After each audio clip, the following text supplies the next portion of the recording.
Saturday afternoon என்னதான் super market ஆன்லைனில் order பண்ணி காய்கறிகள் வாங்குறதா இருந்தாலும் நம்ம வீட்டில் செடிகளை வளர்த்து அதை பறித்து சமைச்சு சாப்பிட்ற டேஸ்ட் கண்டிப்பாக வராது.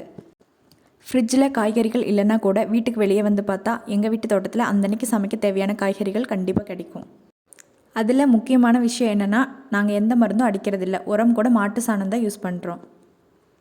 எங்கள் வீட்டில் கத்திரிக்காயில் 4 வெரைட்டி செடி வச்சுருக்கோம். பாகற்காய், கோவக்காய், பச்சை மிளகாய், கொத்தவரைக்காய், மொச்சக்காய், கீரை வகையில் புதினா, கொத்தமல்லி, மணத்தக்காளி, செங்கீரை எல்லாமே இருக்குது. உங்கள் வீட்டு தோட்டத்தில் என்னென்ன செடிகள் வச்சுருக்கீங்கன்னு கண்டிப்பாக கமெண்ட் பண்ணுங்கள். பச்சை மிளகாய் செடி காப்பு இப்போ முடிய போகுது, அதனால் மிளகாய் எல்லாம் பழுக்க விட்டாச்சு. அடுத்து பழுத்த மிளகாய் எல்லாம் பறித்து சுடு தண்ணியில் வேக வச்சு வெயிலில் காய வச்சா மிளகாய் வத்தல் ரெடியாகிரும். அந்த மிளகாய் வத்தலை யூஸ் பண்ணி 1 வருஷத்துக்கு தேவையான மிளகாய் தூளை நாங்கள் அரைச்சி வச்சுக்குவோம். நாளைக்கு இன்னொரு வில்லேஜ் வைப் வீடியோவோடு வரேன். பாய்.